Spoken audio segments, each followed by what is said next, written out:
साल 7 हिजरी का वक्त था। अरब की जमीन पर इस्लाम की रोशनी फैल चुकी थी, लेकिन खैबर नाम की एक मजबूत कबीला बस्ती थी, जहां के यहूदी कबीलों ने मुसलमानों के खिलाफ साजिशें रचनी शुरू कर दी थीं। वो लोग मदीना के मुसलमानों पर हमला करने का इरादा रखते थे। रसूलुल्लाह को जब इसकी खबर मिली तो आपने फैसला किया कि इस फसाद को जड़ से खत्म करना होगा। रसूलुल्लाह ने अपने साथियों को बुलाया। अब्बू बकर रजी, उमर रजी, उस्मान रजी और अली रजी समेत तमाम सहाबा हाजिर थे।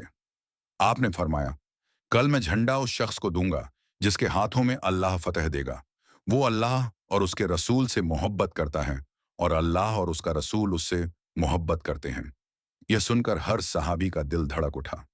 कौन होगा वो खुशकिस्मत इंसान जिसे खुद रसूल ये दर्जा देंगे? उस वक़्त हज़रत अली रज़ियल्लाहु अन्हु की आंखों में सूजन थी। वो दर्द से कराह रहे थे, मगर दिल में जंग का जोश था। जब रसूलुल्लाह ने फरमाया कि झंडा उस इंसान को मिलेगा जिससे अल्लाह और उसका रसूल मोहब्बत करते हैं, तो सबकी निगाहें चारों तरफ घूमी। सुबह हुई, सब सहाबी हाजिर हुए। रसूल ने फरमाया, अली कहाँ हैं?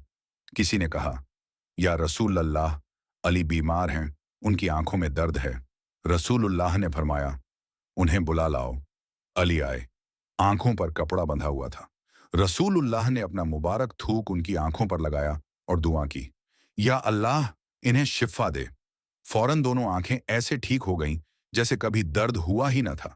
फिर आपने झंडा अली रजी बिन आपन को दिया और फरमाया, अली, अल्लाह की राह में निकलो, पीछे मत मुड़ना, जब तक अल्लाह फतह न दे। अली रजनाना का चेहरा चमक उठा। उन्होंने कहा, या रसूल अल्लाह, मैं उनसे किस चीज पर लड़ूं? आपने फरमाया, उन्हें इस्लाम की तरफ बुलाओ।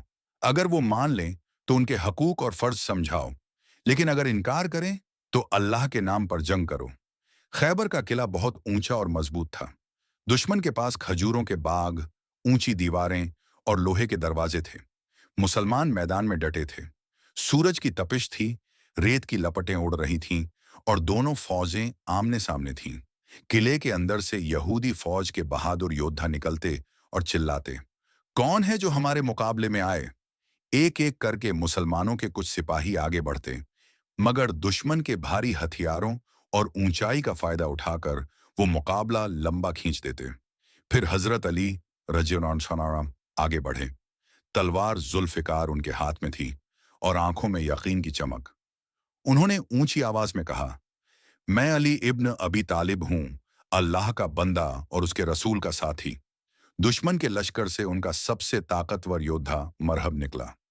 वो लोहे का बख्तर पहने हुए था, सिर पर बड़ा सा हेलमेट और हाथ में तलवार जो बिजली की तरह चमक रही थी। मरहब ने कहा, मैं हूं मरहब, खैबर का शेर, मौत से खेलने वाला।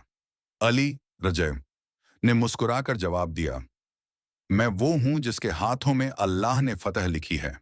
दोनों में जंग शुरू हुई। तलवारों की टकराहट से चिंगारियां निकलने लगीं। मरहब ने जोरदार वार किया। अली ने ढाल से रोका और एक ही झटके में जुल्फिकार से उसका सर तन से जुदा कर दिया। पूरा मैदान अल्लाहू अकबर की सदाओं से गूंज उठा। मरहब की मौत से दुश्मनों में खौफ फैल गया, मगर किले का दरवाजा अब भी बंद था।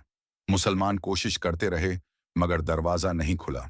फिर हजरत अली रजी आगे बढ़े। उन्होंने दरवाजे की तरफ देखा, बिस्मिल्लाह कहा और दोनों हाथों से दरवाजे की कुंडी पकड़ी। एक जोरदार झटका दिया और वो भारी लोहे का दरवाजा जड़ से उखड़ गया। सिपाही हैरान रह गए। कुछ कहते ये मुमकिन नहीं, मगर ये अली की ताकत नहीं थी, अल्लाह की मदद थी। अली रजकी ने वही दरवाजा ढाल की तरह इस्तेमाल किया और दुश्मनों पर झपट पड़े। हर तरफ अल्लाहू अकबर की आवाज गूंज रही थी और किला मुसलमानों के कब्जे में आ गया। जब मुसलमानों को फतह मिली, रसूलुल्लाह ने अल्लाह का शुक्र अदा किया। आपने फरमाया, अगर किसी इंसान की वजह से एक जान भी इस्लाम की तरफ आ जाए तो ये तुम्हारे लिए पूरी दुनिया से बेहतर है। हजरत अली रजी नम आंखों से बोले, या रसूल अल्लाह, सारी ताकत अल्लाह की थी, मैं तो बस उसका बंदा हूं।